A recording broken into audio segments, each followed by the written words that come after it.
Alors justement, pour commencer, voir un peu en quoi, ce que vous avez à faire avec le sujet qui nous rassemble, je voulais vous demander comme ça, très librement, de me dire, donc chacun de vous, ce qu'évoque ce thème Afrique-Caraïbes. Voilà, en premier lieu. Donc peut-être Ananda Devi pour commencer. Oui. Oui, bonjour à tous. Merci Gladys pour cette introduction. Afrique-Caraïbes, oui, je dirais peut-être qu'il s'agit simplement du monde. On est dans...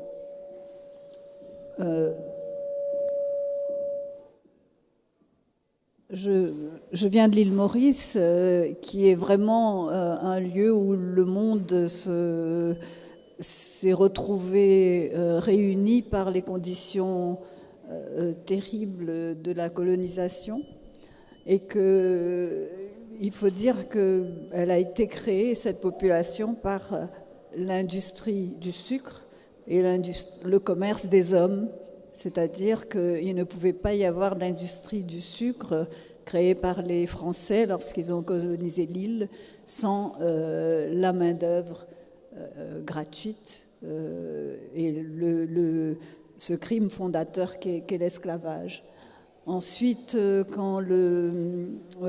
après l'abolition de l'esclavage, il fallait trouver une autre main-d'œuvre pour continuer à poursuivre cette industrie qui était très, très porteuse dans ces années de la colonisation. On dit même que le sucre a été peut-être l'un des piliers économiques de la colonisation, quand on pense au Brésil et à d'autres pays.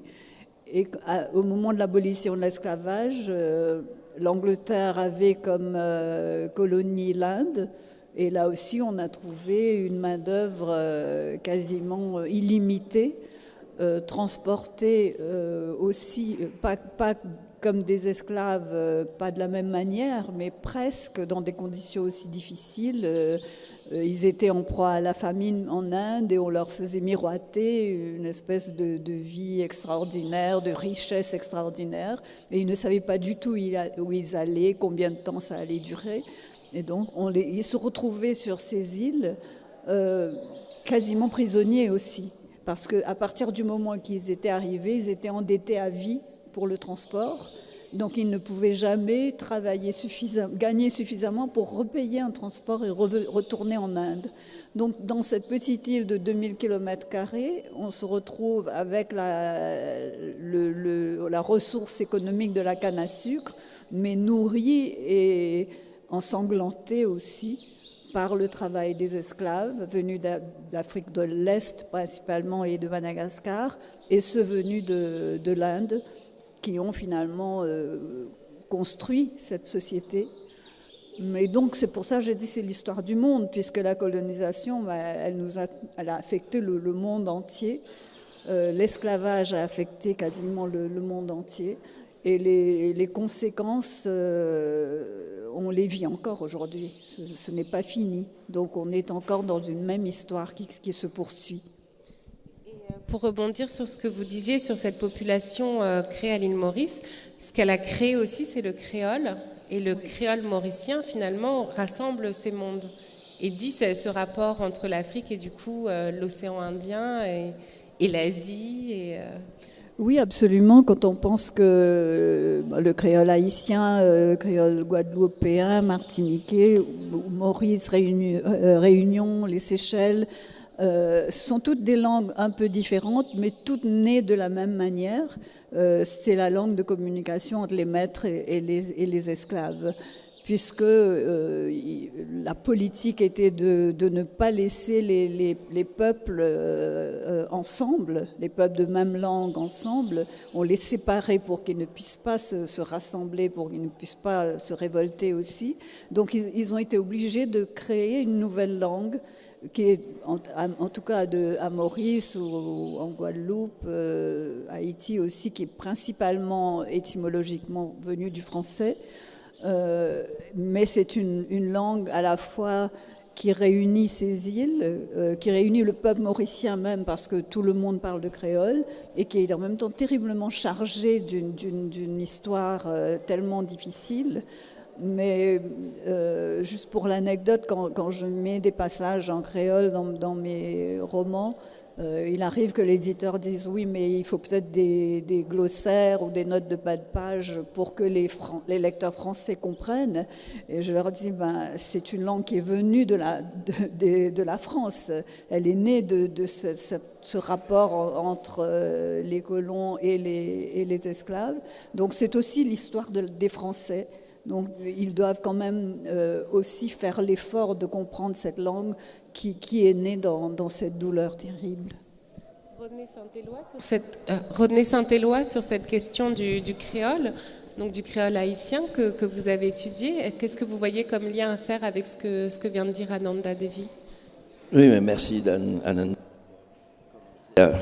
En fait, à parler avec l'esclavage, parce que je pense que ça a été un moment de déracinement. Mais la figure de l'Afrique chez nous, c'était d'abord, en fait, le rejet, puisque le mot africain, dans mon enfance, c'était pratiquement une injure. Quand vous dites de quelqu'un qu'il est africain, c'était comme...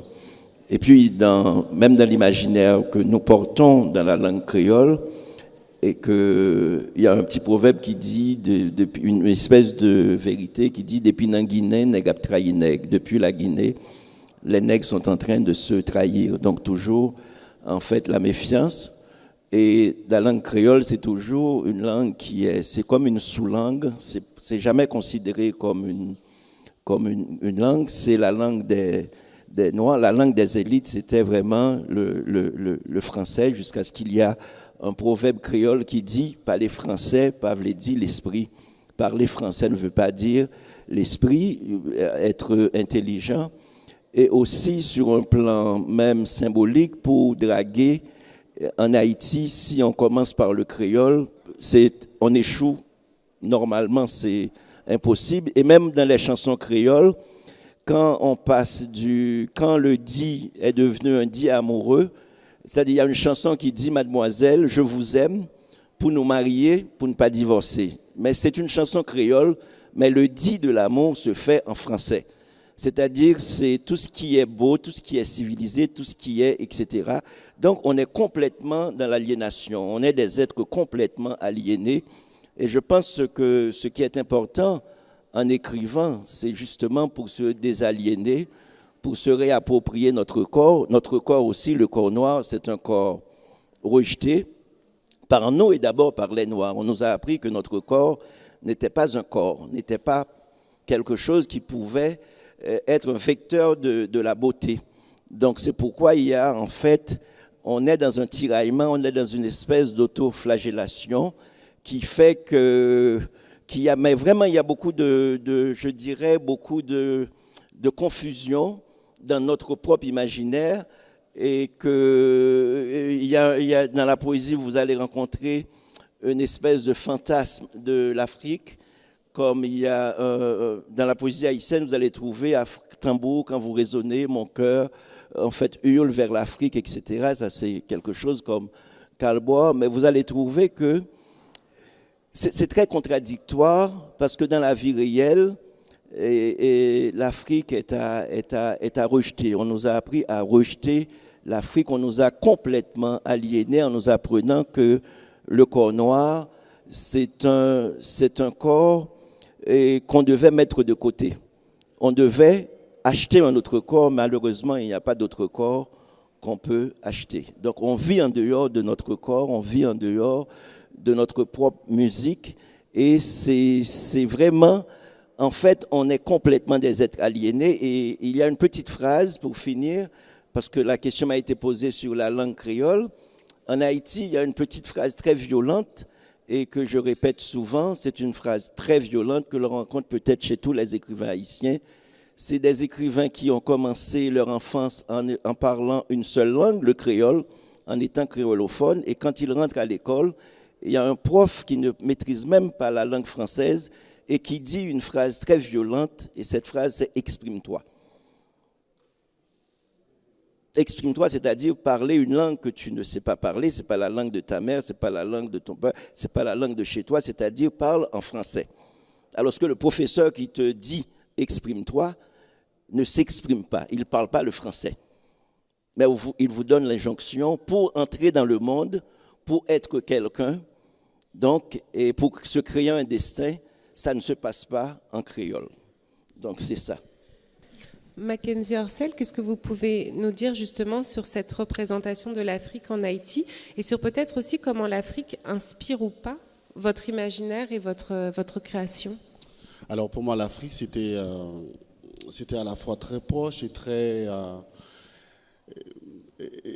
lointain, et très petit et très grand, parce que quand on dit Caraïbes, quand on dit Afrique, c'est des espaces, c'est des points d'ancrage, c'est des espaces, c'est des temps très complexes.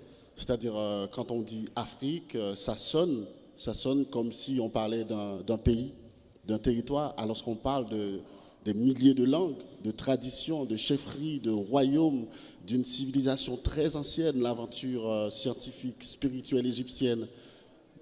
Aujourd'hui, on est là grâce à l'Égypte, j'ose le dire. Et donc, cette Afrique-là, je ne l'ai pas tout de suite rencontrée en Haïti, j'ai rencontré après. Et l'Afrique dont on parlait dans ma jeunesse, quand je grandissais dans mon quartier populaire en Haïti, c'était l'Afrique synonyme d'échec, comme vient de le dire Rodney. Et moi, je ne me sentais pas du tout africain, je ne me sentais pas africain, je ne me sentais pas haïtien non plus. On vivait comme dans une sorte de schizophrénie. Parce que quand on est haïtien, enfin c'est une construction coloniale, hein, ça continue. Quand on est haïtien, on vit dans le mauvais pays, on a la mauvaise couleur de peau, on ne va pas s'en sortir. Et quand on est africain, on est laid. On n'a pas fait ce qu'il fallait. On appartient à tout cet imaginaire du vaudou, parce que dans le panthéon vaudou, qui est, j'ai envie de dire, une religion ou une expérience philosophique humaine et qu'on pratique en Haïti et qui nous vient du Bénin, et qui est rejetée par l'élite, disons, politique, intellectuelle, même si Duvalier l'a utilisé pour dominer ce pays, pour l'écraser. Donc c'était très, très, très compliqué, et pour moi au début. Mais en lisant, en voyageant, j'ai rencontré un autre univers. Et quand je voyage en Afrique, j'ai l'impression d'être chez moi. Et quand on parle de l'Afrique en Haïti, on parle de l'autre, mais de très, très, très, très, très loin. Et on n'arrive pas à comprendre que nous sommes de là-bas. Non seulement nous sommes de là-bas, mais nous sommes africains. Nous sommes arrivés sur ce territoire d'un peu partout du continent et on a créé ça. Je ne sais pas ce que c'est, hein, être haïtien, mais on a créé ça. On s'est mis d'accord sur ça. Et moi, c'est une question qui m'habite encore. Est-ce que à partir du moment où on se rend compte que l'origine de tout ça, l'origine d'Haïti, l'origine de cet espace qu'on habite, de ce temps qu'on habite, elle est africaine, qu'est-ce qu'on fait? Ken Bougoul, quand vous entendez comment l'Afrique a été regardée, vécue, expérimentée des Caraïbes ou de l'océan Indien, qu'est-ce que ça vous fait? Est-ce que déjà on a conscience de ça quand on vient du Sénégal? Et pour vous aussi, quel était votre rapport à cet espace qu'on appelle Caraïbes, d'un point de vue littéraire, par exemple? Parce qu'il y a quand même de grands écrivains qui sont étudiés, francophones, et puis en termes déjà de découverte du pays, de l'imaginaire. Assalamu alaikum. Bonjour tout le monde. Je parle personnellement, parce que parler au nom du continent, c'est un peu compliqué. Ce que je peux dire, quand j'étais à l'école pendant la période coloniale, dans le programme scolaire, tout ce qui était les Antilles, c'était présenté comme des territoires d'outre-mer, c'était des territoires français, et on n'en parlait pas comme des départements, c'est la France, et puis c'est tout. Haïti, par contre, on se sentait beaucoup plus proche de Haïti avec cette révolution, cette lutte pour l'indépendance, etc. Et pour ce qui est, par exemple, le continent africain, il y a l'île Maurice où j'ai été. Nous avons quand même on ne parle pas souvent des îles du Cap-Vert qui sont en face du Sénégal aussi. Et la première fois que je suis partie en Europe, quand j'ai vu des Noirs, bon, même s'ils étaient métissés, à l'époque c'était la mode afro, et je voyais beaucoup des Antillais qui avaient des grosses têtes afro. Et quand moi je les rencontrais, je disais c'était des frères, c'était des Noirs, etc. Et je le dis vraiment aujourd'hui, à l'époque, dans les années 70, les rapports entre les Africains d'origine du continent africain et particulièrement ceux de la Martinique, les Martiniquais, nous avions des rapports très, très conflictuels, très difficiles. Je crois même, j'en ai parlé dans un ouvrage. Ils ne nous aimaient pas et nous, on avait réagi en leur donnant même un nom qui c'était Mahatiembe. Donc on ne disait pas les Martiniquais, on disait les Mahatiembe. Et eux, quand on les rencontrait dans le bus ou dans les trams ou dans le métro, moi à l'époque j'étais en Belgique, quand je suis venue en France, dans le métro et tout ça, ils s'éloignaient de nous, on ne se saluait pas. C'était vraiment très conflictuel. Mais après, avec les voyages, avec la littérature, dans les salons du livre, on a commencé à rencontrer des auteurs de Guadeloupe, de Martinique, mon grand ami Raphaël Confiant et tout ça. On a commencé à tisser des liens à travers vraiment la culture, la littérature. C'est ça qui nous avait rapprochés. Mais déjà dans le pays, au Sénégal, à partir de la rencontre de Senghor, Césaire et Damas, ça a donné une autre quand même vision, ouverture sur l'Afrique. La rencontre avec Senghor, cet Africain, il y avait d'autres Africains aussi à l'époque à Paris dans les années 30, ça a donné quand même une autre ouverture et je pense qu'à partir de ce moment-là, que Alioune Diop de Présence africaine avait organisé cette première rencontre entre l'Afrique et ses diasporas, les Antilles, les Caraïbes, Madagascar, Réunion, ainsi que même des Afro-Américains. À l'époque, on les appelait des Noirs américains. Et je sais que la première rencontre qui était organisée par Présence africaine, je crois que c'était en 1956. C'était en 1956. Il y avait même au niveau des délégations des conflits, de la vision qu'on avait, parce qu'il y avait aussi, on était en période de décolonisation, la vision qu'on avait de l'Afrique, etc. Le continent africain était dans les mouvements de décolonisation, les Noirs américains étaient dans les combats pour les droits civiques, et puis ils ont eu même des problèmes avec James Baldwin, parce que pour les États-Unis, cette rencontre entre Noirs des États-Unis, de la diaspora Caraïbes, Antilles et le continent africain, la CIA pensait que c'était même un complot qui était en train de se faire entre l'Afrique, ces Noirs américains et tout, un complot à partir de la négritude, alors que les autres étaient dans se décoloniser. Donc déjà, il y avait des petits malentendus. Je crois qu'ils ont même fait une deuxième rencontre à Rome, parce qu'une rencontre était à la Sorbonne, l'autre était à Rome pour un peu essayer d'aplanir les difficultés, etc. Et la CIA avait utilisé donc certains Noirs américains pour espionner qu'est-ce qui se passait. Et on m'a raconté, il y a même un film sur ces rencontres avec Madame Diop, où l'ambassadeur même des États-Unis venait assister au débat pour savoir si il n'y avait pas un complot qui était en train de se préparer. À partir aussi de ces années-là, la plupart des Africains qui étaient, pendant la période coloniale, qui étaient venus étudier en France, avaient aussi rencontré une diaspora des Antilles, des Caraïbes, des femmes guadeloupéennes, haïtiennes. Donc les premiers mariages avec une élite africaine étaient avec des haïtiennes, comme l'ancien président de l'UNESCO, Amadou Mokhtar Mbow, sa femme, Madame Mbow, qui est une haïtienne. Mamadou Seck avait épousé une guadeloupéenne. Donc il y a eu dans ces années des mariages qui ont fait que quand ces femmes des Antilles sont venues s'installer au Sénégal, ça a fait encore une autre ouverture.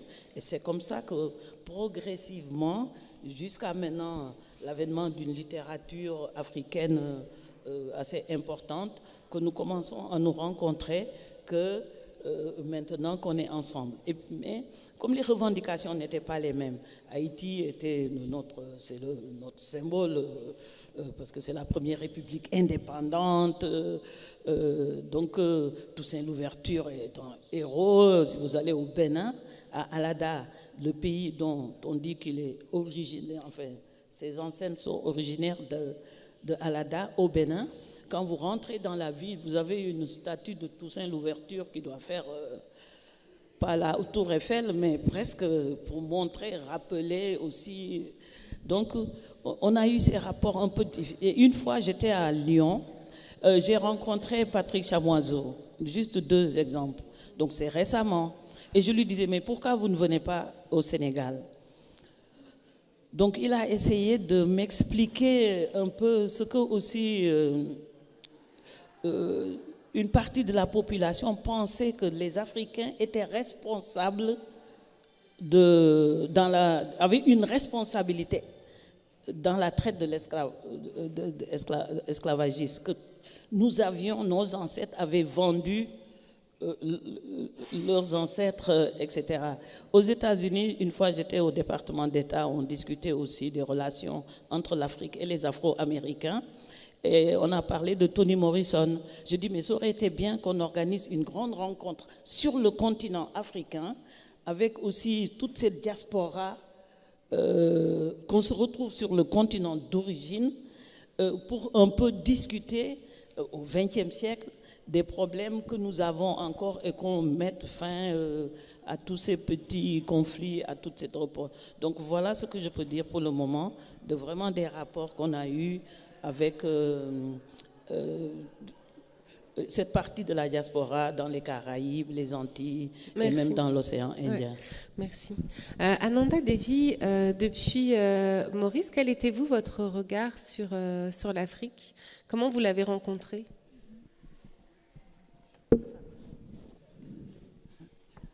Alors oui, je reconnais beaucoup dans ce que dit Ken, parce que notre génération, en fait, quand on étudiait la littérature au collège, au lycée, c'était toujours, enfin là je parle des années 60, hein, c'était toujours la littérature française et anglaise, classique. Jamais on ne parlait de littérature africaine, jamais, et c'était comme une sorte... ce n'était même pas une omerta, ils n'y pensaient même pas. Le système scolaire était tel que tout le cursus, tous les livres étudiés, c'était toujours des livres européens. Donc l'image que moi je recevais et que j'écrivais depuis toute jeune, vraiment depuis l'enfance et à l'adolescence, j'ai vraiment pris conscience de l'importance de l'écriture pour moi, mais c'était toujours... à travers une image du monde, de l'univers qui était étranger au mien. Donc il y avait une sorte de décalage, de disparité entre ce que j'écrivais et ce que je lisais et ce que je voyais autour de moi, qui était une île Maurice très pauvre au moment de l'indépendance. Elle a été indépendante en 1968. Et il se trouve que, bon, je l'ai raconté dans un livre récemment, De Mal et une marmite, que vers l'âge de 15 ans, comme mes sœurs et moi, on allait beaucoup à la bibliothèque de l'Alliance française pour emprunter des livres. C'était quasiment notre seul loisir de vacances. Il n'y avait pas de télé, certainement pas d'ordinateur, etc. Et là, dans une petite, dans un rayon, mais vraiment presque caché, je vois toute une série de livres d'auteurs dont je ne connaissais pas du tout les noms. Donc il y avait Saman Ousmane, je vais peut-être me tromper, mais Amadou Kourouma, il y avait donc tous ces auteurs Chinua Achebe, et très, très étonnée par ces noms que je ne connaissais pas du tout. Donc j'ouvre en premier le livre de Kourouma, Sous le soleil des indépendances, et ça commence, mais avec un paragraphe, une longue phrase où il parle de lorsque cet homme mourut, son ombre s'échappa et retourna dans son village pour aller annoncer sa mort. Et c'était comme une espèce d'illumination, à la fois de l'image de cet homme mort qui va annoncer sa mort, sa propre mort au village, mais aussi la langue. C'est tout de suite avec une langue qui fustige ce français classique qu'on avait toujours eu l'habitude d'étudier à Maurice.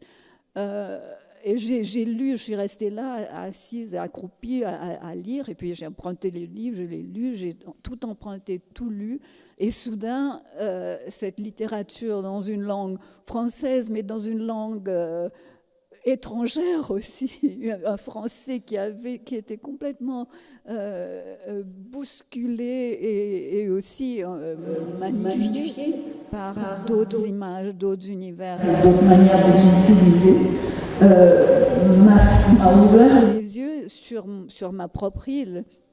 Et comment ici aussi on avait ces rapports avec les ancêtres, ces rapports avec les morts, ces rapports avec notre manière de parler le français créolisé.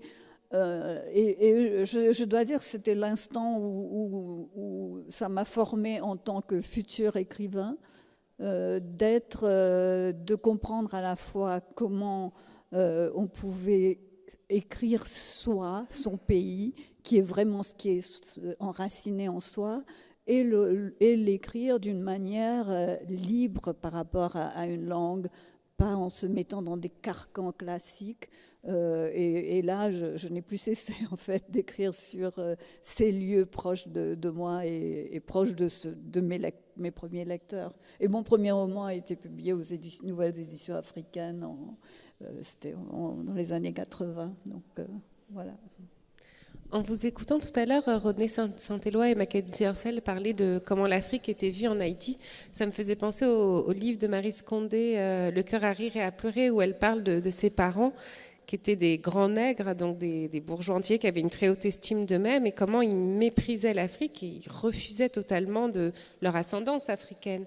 Je voulais savoir si cet aspect-là aussi, ce regard sur l'origine, était quelque chose aussi qui était caché.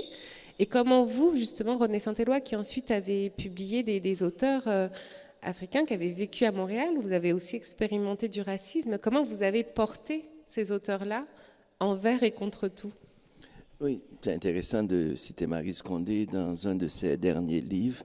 Elle a raconté aussi quand elle arrive à Dakar, je pense qu'elle allait retrouver son premier mari, et quand elle arrive à Dakar, elle avait très peur de la pauvreté. Elle ne voulait pas descendre du bateau. Elle avait très, très peur.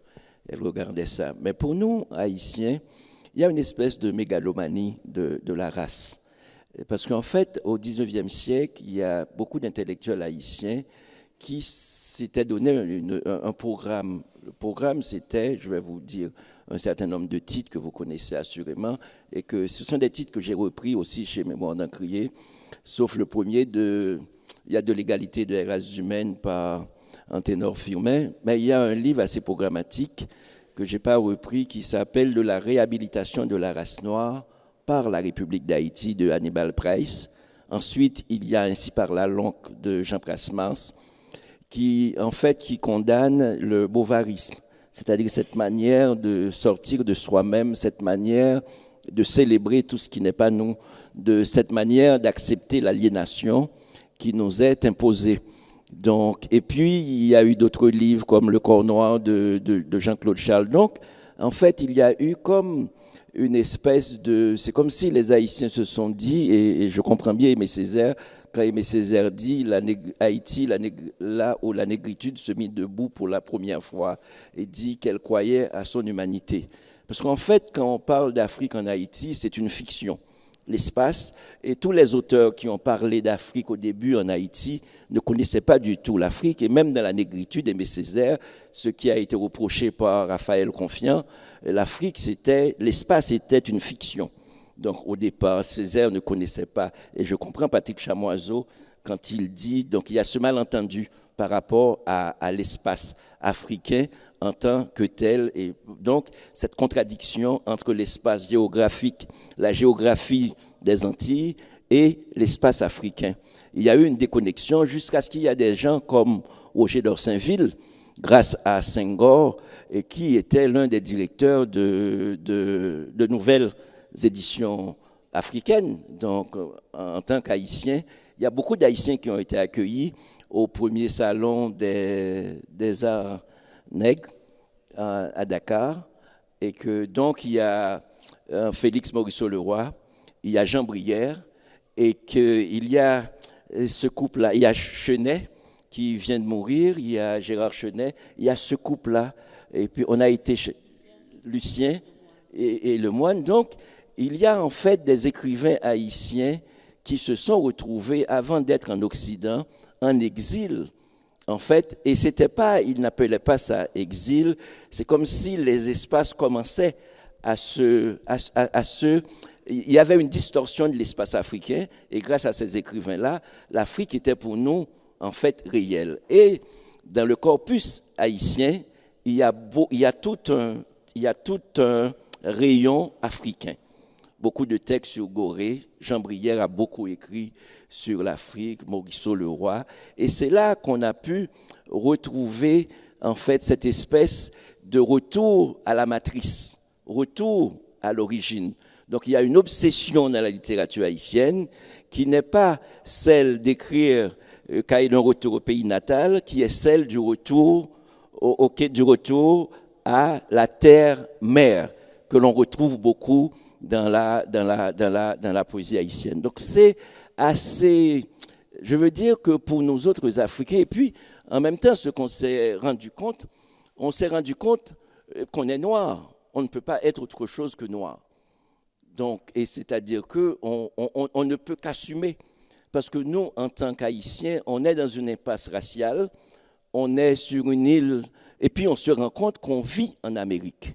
À côté, c'est République dominicaine, avec l'espagnol. Donc, en fait, je pense que malgré les élites, il y a une histoire décoloniale qui s'est faite et par le peuple. Avec Félix Morisseau-Leroy, qui commençait à dire avec Diacout, en introduisant la langue créole. En fait, beaucoup de gens pensent que la littérature haïtienne se fait en français, mais il y a une bonne part de la littérature haïtienne qui se fait en créole, et surtout par la chanson. Donc, il y a en fait beaucoup d'écrivains aussi qui se détournent de la langue française, qui écrivent en espagnol, qui écrivent dans beaucoup d'autres langues, en anglais, comme Edwidge Danticat.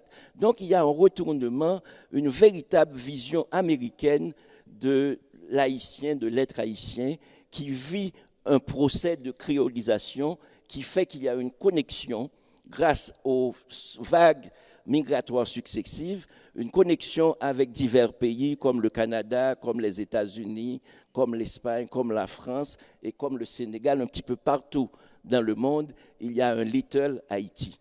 Et ça nous aide à garder une connexion, je dirais, assez contemporaine, à vivre une contemporanéité qui fait qu'on puisse développer des relations malgré la catastrophe intérieure de l'espace haïtien. Sur ces différentes géographies auxquelles Haïti est rattaché, est-ce que c'est quelque chose qui vous inspire et qui, par exemple, se retrouve dans cette trilogie que vous êtes en train d'écrire, si c'est bien une trilogie, Amérique, Caraïbes, alors il n'y a pas encore Afrique, mais... Haïti, la France, les États-Unis. Alors pour rebondir à ce que disait Odné, qui est pour moi très, très important. Moi, je pense que la conscience d'être africain est là en Haïti. De temps en temps, elle s'estompe, elle laisse la place à autre chose, parce que quand les Américains ont débarqué en Haïti en 1915, des penseurs, des intellectuels, des poètes ont créé une école qu'ils ont appelée l'école indigéniste. L'école indigéniste, c'était une réponse ferme à l'impérialisme américain en Haïti, à l'occupation. Et donc, cette école prônait le grand retour, le retour à la mère patrie, à l'Afrique, à l'origine. Et je pense que c'est un mouvement qui a été très important dans la vie des Haïtiens à l'époque. Et par rapport à cette idée de trilogie, je pense que l'homme que je suis, le citoyen, l'être que je suis, a été façonné par ce triangle. Parce que l'histoire est là, le confluent de ces histoires, de ces mémoires est là, et c'est-à-dire Haïti, ancienne colonie française, et donc la relation existe, la relation franco-haïtienne, l'histoire continue, et anciennement colonisée, occupée par les Américains, l'histoire est là, ils sont toujours présents, et aujourd'hui, ils sont presque partout dans les affaires intimes du pays, et politiquement, socialement, économiquement, ils sont très présents. Et j'avais envie de justement questionner ce triangle, Haïti, France, États-Unis, et à chaque fois donner à voir l'histoire sociale, politique du pays et les rapports que ce territoire-là, ce pays-là, cette mémoire-là entretiennent avec les autres.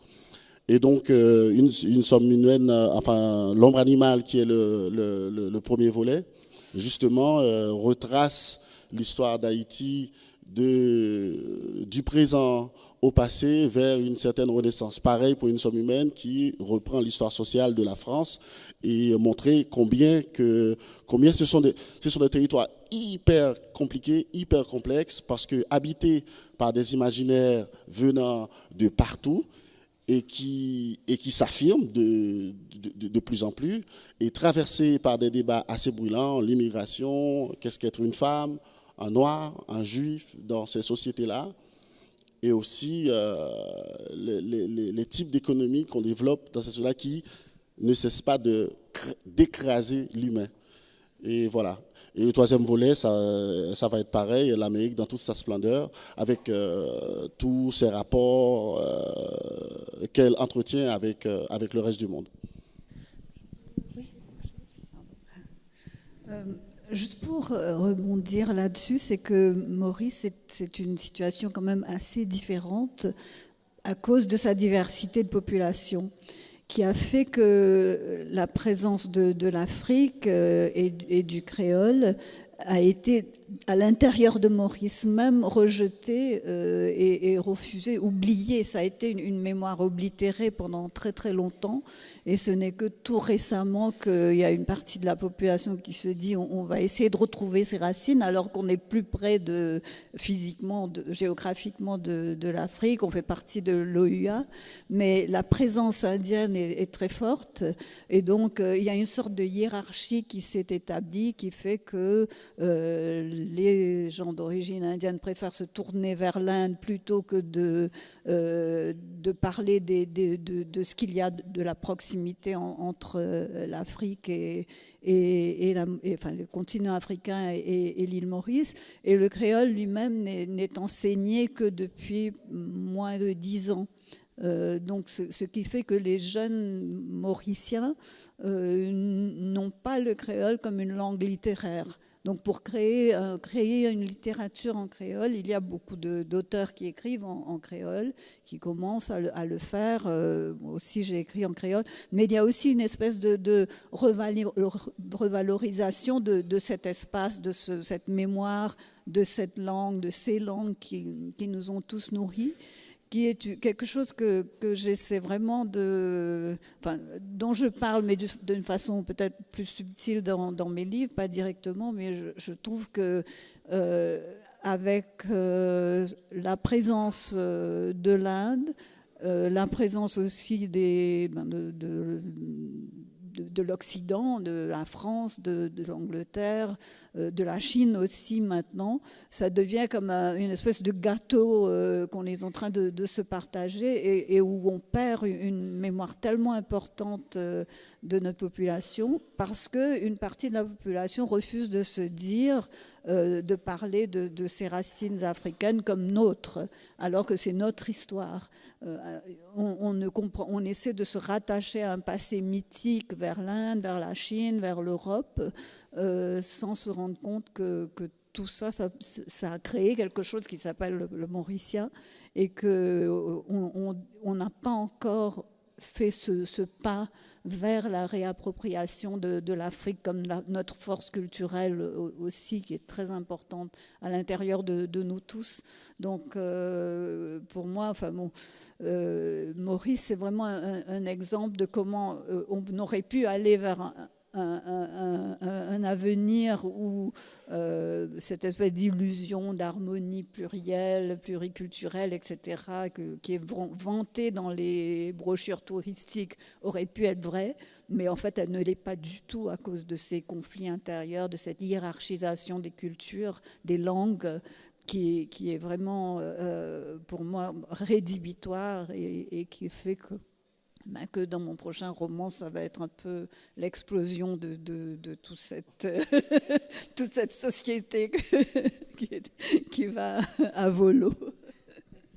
Peut-être pour finir avec Ken Bougoul, parce que je ne suis pas sûre qu'on aura le temps de faire des questions.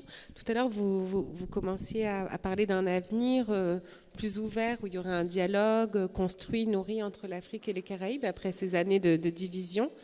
Est-ce que la jeune génération d'écrivains que vous côtoyez au Sénégal ou ailleurs en Afrique vous semble être porteuse de ça, d'une vision du coup plus créole, si je peux me permettre, du continent africain? Oui, ce qu'on voit aujourd'hui, je voulais revenir rapidement sur ce que Ananda disait, l'île Maurice nous est beaucoup plus proche que Haïti, la Guadeloupe ou la Martinique, et pourtant, comme je suis contemporaine avec les nouvelles générations, nous sommes beaucoup plus proches de Haïti, de ces espaces éloignés que de Maurice, qui est vraiment à côté de nous. On peut y aller même à la nage, à la limite. Et donc, dans la création littéraire, artistique, plastique, etc., on voit que les imaginaires au niveau des jeunes générations rejoignent beaucoup plus ceux des Caraïbes que l'autre partie de l'Afrique, comme Madagascar et l'île Maurice. Madagascar, c'est la même chose dans ce qu'elle disait. Il y a une hiérarchisation selon le type de métissage, parce qu'à l'île Maurice, la communauté indienne, elle est présente, elle est là, visible dans ses rituels, etc. Alors que Madagascar, c'est un métissage qui fait que la hiérarchisation, c'est soit on est métissé avec l'européen, avec le français, métissé avec Mélanésie, métissé, etc. Et à partir de ça, il y a une catégorisation, et j'ai trouvé ça vraiment très, très, très, très dommage. Maintenant, les nouvelles générations, dans tout ce qui est créativité, de littérature, etc., peut-être nous vivons un monde où nous sommes tous concernés par les mêmes problématiques. Même nous le voyons, même en restant sur le continent, avec l'Afrique du Nord. Moi, dans les années 60-70, quand j'étais en Europe, on avait aussi le même type de rapport avec les gens qui venaient du Maghreb qu'avec les Mahachembe. On les appelait Mahachembe, c'est méchant maintenant, on ne le dit plus. Donc c'était les Antillais qui étaient les Mahachembe. Et c'est quand maintenant, je l'ai dit dans un ouvrage, quand nous avons tous été traités, tout ce qui était un peu français, à la même enseigne, Bougnoul, Zoulou, nègre de je sais pas quoi, etc., que l'Afrique du Nord, on s'est rapproché. Maintenant, quand je vais en France, je rentre dans une boutique, mes amis de Djerba ou quoi, cousine. Maintenant, je suis cousine. Maintenant, parce que nous sommes confrontés aujourd'hui face au racisme, où on met tous ensemble, métissés, vous êtes un peu foncés, etc. Donc il y a un rapprochement donc plus physique et en même temps qui affecte aussi les imaginaires. Et on retrouve dans les écrits des nouvelles générations ces imaginaires communs d'espaces éloignés, mais en même temps proches dans la condition d'être d'origine africaine, mais que nous n'avons pas encore avec l'océan Indien. Et comme elle le dit, Maurice fait partie de l'organisation de l'Union africaine. Haïti a un statut au niveau aussi de l'organisation de l'Union africaine, parce que les autres sont toujours des territoires français.